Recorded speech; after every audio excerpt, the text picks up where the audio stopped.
Exercise 13.2 का last question 21 और 22 हम देखेंगे। इन क्वेश्चन को करने के लिए सिंपल सा अपने को दो मैट्रिक्स को अपन कब मल्टीप्लाई कर सकते हैं वो अपने को माइंड में होना चाहिए, ठीक है। बाकी क्वेश्चन बहुत इजी हैं और ऐसे क्वेश्चन एग्जाम में बहुत बार पूछे भी जाते हैं, ठीक है। तो अब जैसी कंडीशन क्वेश्चन में दे रखी है उसके अकॉर्डिंग अपन कुछ लिख देते हैं इसके ऊपर, ताकि जब क्वेश्चन सोल्व आउट करेंगे तब अपने पास थोड़ा सा इजी रहेगा। तो जैसे अपने पास क्या दे रखा है, एज्यूम कर रखा है X Y Z W and P R matrices of ordered.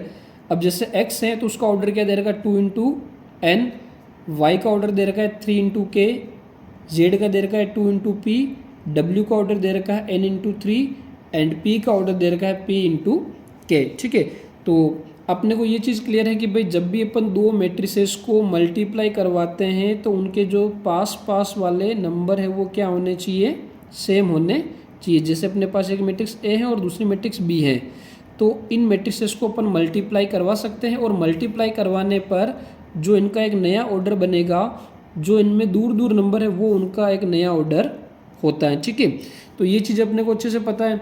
अब जैसे अपने पास ये जो मैट्रिक्स दे रखी है उनके सभी के अपन ऑर्डर राइट कर लें एंड देन अपन इसको क्वेश्चन को स्टार्ट करते हैं, ठीक है। तो सबसे पहले जैसे अपने पास x दे रखा है तो x का जो ऑर्डर दे रखा है वो कितना है 2 इंटू एन, क्या दे रखा है 2 इंटू एन। फिर एक y मैट्रिक्स है तो y मैट्रिक्स का ऑर्डर क्या दे रखा है 3 इंटू के, 3 इंटू के।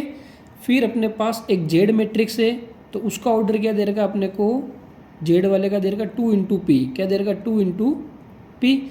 फिर अपने पास एक डब्ल्यू मैट्रिक्स है तो उसका ऑर्डर अपने को क्या दे रखा है एन इंटू 3 और एक फाइनल मैट्रिक्स दे रखी है पी जिसका ऑर्डर क्या है पी इंटू के, ओके।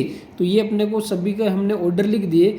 देन अब क्वेश्चन नंबर 21 में करना है क्या अपने को, तो ये कह रहा है कि the restriction on N K and P so that P Y, P matrix और वाई मैट्रिक्स का प्रोडक्ट कर रखा है। तो अब प्रोडक्ट कब किया जा सकता है, जब इनका फर्स्ट का तो कॉलम एंड सेकंड का रो दोनों इक्वल होना चाहिए। सेम डब्ल्यू वाई में भी कंडीशन लगेगी एंड देन फाइनली इनको ऐड कर रहे हैं। तो दो मैट्रिक्स कब ऐड की जा सकती है, जब दोनों मैट्रिक्स सेम ऑर्डर की हो तब उनको जाके अपन ऐड कर सकते हैं, ठीक है। तो इसके लिए अपन जैसे फर्स्ट क्वेश्चन में कंडीशन क्या दे रही है पी डब्ल्यू, ठीक है, इसको अपन यहाँ राइट कर लेते हैं पी वाई, पी वाई। तो पी का जो अपने को ऑर्डर दे रखा है, पी का ऑर्डर अपन ने लिख रखा है पी इंटू के, क्या होता है पी इंटू के अपने को गिवन है, ठीक है। देन अपने पास वाई, तो वाई का जो ऑर्डर है, वाई का ऑर्डर हमने लिख रखा कितना 3 इंटू के, कितना 3 इंटू के। तो ये तो हमने लिख दिया किसका पी वाई का। देन बीच में क्या है प्लस है। फिर अपने पास W, तो W का अपने पास जो दे रखा है वो कितना दे रखा है N3, ठीक है, ऑर्डर कितना है N3। और फिर अपने पास Y का जो ऑर्डर दे रखा है तो Y का ऑर्डर अपने पास है 3 इंटू के, 3 इंटू के, ओके।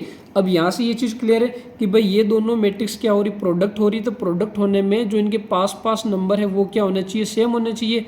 यानी कि सेम होने का मतलब यहाँ पर अपने पास k है और यहाँ 3 है।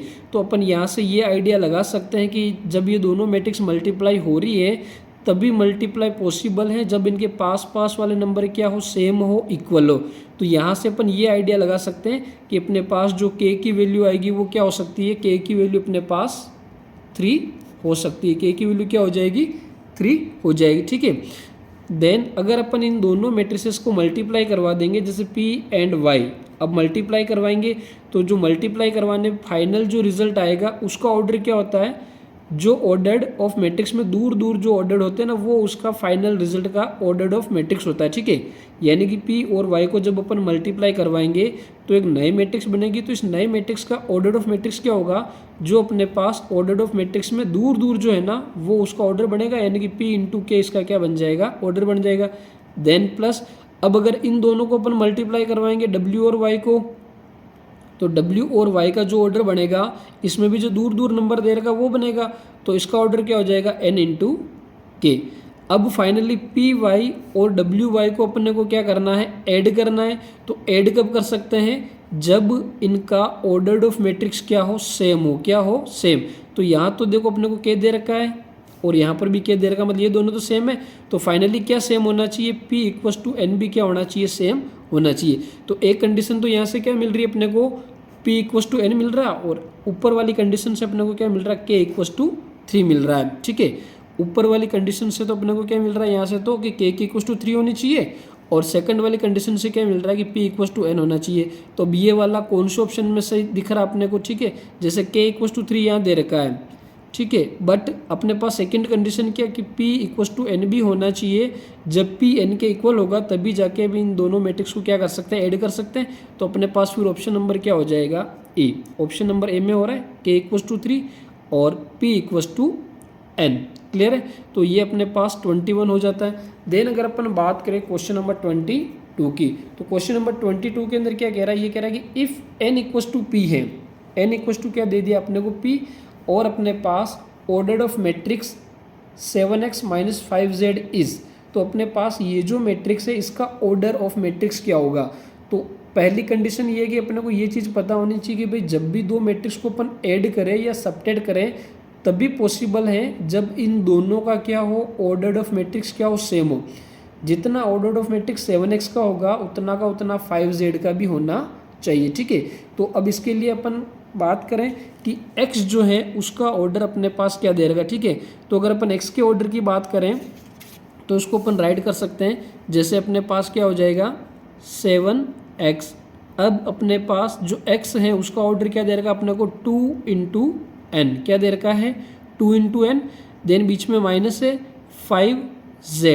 देखो 5 को हम साथ में इसलिए ले रहे हैं क्योंकि ये जेड मैट्रिक्स के एलिमेंट से मल्टीप्लाई होकर अंदर चला जाएगा तो पूरा ही अपने पास एक मैट्रिक्स बन जाएगा। तो अब अपने पास जो जेड का ऑर्डर है, तो जेड का ऑर्डर कितना दे रखा है 2 इंटू पी, क्या दे रखा है 2 इंटू पी। ओके, अब इनको अपन कब जाके सबट्रैक्ट कर सकते हैं, जब इनका ऑर्डर ऑफ मैट्रिक्स क्या हो, सेम हो। ठीक है, ऑर्डर ऑफ मैट्रिक्स क्या हो, सेम हो। तो यहाँ तो अपने को पहली कंडीशन क्वेश्चन में तो दे ही रखा है कि n इक्वल टू क्या है p, n इक्वल टू क्या है p। तो अब इन दो मैट्रिक्स को हम कब ऐड या सबट्रैक्ट कर सकते हैं, अपने पास सबट्रैक्ट का साइन है, तो अब इन दोनों को अपन सबट्रैक्ट कब कर सकते हैं, जब इन दोनों का ऑर्डर सेम हो, यानी कि या तो क्या होना चाहिए 2 इंटू एन या क्या होना चाहिए 2 इंटू पी, तभी जाके हम इनको क्या कर सकते हैं, ऐड कर सकते हैं। तो इस n को अगर मैं p से रिप्लेस करवा दूँ, क्योंकि देखो ये दोनों बराबर है ना, तो इनको अपन रिप्लेस करवा सकते हैं। तो अगर 2 इंटू एन है ना, इसको हम क्या लिख सकते हैं 2 इंटू पी भी लिख सकते हैं। क्यों लिख सकते हैं, क्योंकि n जो है ना वो p के बराबर है। सेम इसका जो ऑर्डर दे रखा है 2 इंटू पी, इसको अपन क्या लिख सकते हैं 2 इंटू एन, क्योंकि ये p जो है वो n के बराबर है। तो कुल मिला के हम ये कह सकते हैं कि अगर इन दोनों मैट्रिक्स का ऑर्डर या तो क्या होना चाहिए अपने पास 2 इंटू एन होना चाहिए या 2 इंटू पी होना चाहिए। ठीक है, तभी इन दोनों को अपन क्या करवा सकते हैं, सबट्रैक्ट करवा सकते हैं। तो अब अपन कंडीशन में से अगर चेक करें कि इसमें कौन सी कंडीशन जो अपने को गिवन है, जैसे यहाँ दे रखा p इंटू 2, तो p इंटू 2 अपने पास ऑप्शन में नहीं है। देन 2 इंटू एन, बिल्कुल 2 इंटू एन अपने पास ऑप्शन में है कि भाई अगर 2 इंटू एन किसी मैट्रिक्स का इन दोनों में से, जैसे ये 2 इंटू एन है तो ये भी अगर 2 इंटू एन हो सकती है, क्योंकि इस p को अपन जो है किससे, n से रिप्लेस करवा सकते हैं। ये अपने को गिवन कंडीशन है, यहाँ 2 इंटू एन है और यहाँ पर भी 2 इंटू एन होगा, तब इन दोनों को अपन सबट्रैक्ट करवा सकते हैं। ये अपने पास नहीं आ रहा और ये भी अपने पास कंडीशन में नहीं है, तो कौन सा ऑप्शन हो जाएगा, फिर ऑप्शन नंबर बी। ठीक है, क्वेश्चन छोटे हैं पर बहुत इंपॉर्टेंट है, ऐसे आपको अदर बुक्स में और भी मिलेंगे जिनको भी अपने को सोल्व आउट करना है। तो ये अपनी एक्सरसाइज 3.2 खत्म। नेक्स्ट हम देखेंगे ट्रांसपोज ऑफ मैट्रिक्स एक्सरसाइज 3.3 में और उसके क्वेश्चन।